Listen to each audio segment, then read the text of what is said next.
this is probably the funnest build I have yet. It's essentially a jack of all trades, and it's really fun. You want to weaken enemies? Bam, Facet of Dominance. You want to jolt enemies? Here's Lightning Surge. How about scorching and igniting enemies? Well, your little Hellion buddy can do that for you. You want to debuff enemies for light abilities to do more damage and have triple melee? Bam, Arcane Needle with Facet of Courage. This build absolutely blew my mind, especially for endgame if you know how to use it reliably. If you don't trust in yourself, just swap Lightning Surge with Devour and spam Arcane Needle. Now let's get into the fragments and mods. For fragments, I am using Facet of Protection so I can have some damage resistance when I bum rush enemies with Lightning Surge, and in Song of Flame. Facet of Courage to debuff enemies with Arcane Needle so that Solar, Void, and Arc abilities can do more damage. This is a 10% buff for abilities. Facet of Ruin for my ignitions from my little Hellion buddy to do more ad clear since it increases the size and damage of solar ignitions. Facet of Dominance because, well, who doesn't want a free 15% debuff on enemies? This also affects the Transcendent Grenade.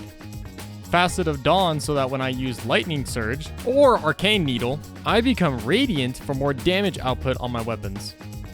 And finally, Facet of Justice, which is more ad clear from ability kills while Transcendence. That's mainly it. As for mods, here's what I'm running.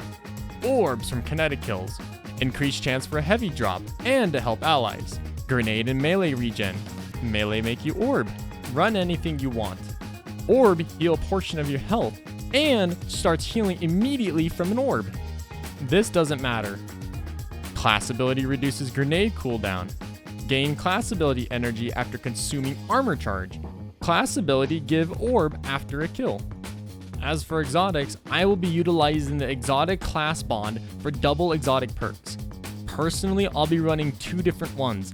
I'll be running Spirit of the Necrotic and Spirit of the Claw on normal activities, and for endgame / boss DPS, I'll be running Spirit of the Necrotic and Spirit of the Star Eater for Song of Flame. Don't worry about what weapon you should use since it really doesn't matter, but personally, I will be using the Kvastov because as you saw from a clip beforehand, the ricochet rounds that bounce off of enemies give you a ton of Transcendence energy because kinetic weapons give you light and dark Transcendent energy. Otherwise, have fun with this build, and if you don't mind joining my Discord server and showing what you're running with this build, that will be awesome since I'm curious to make this build even better.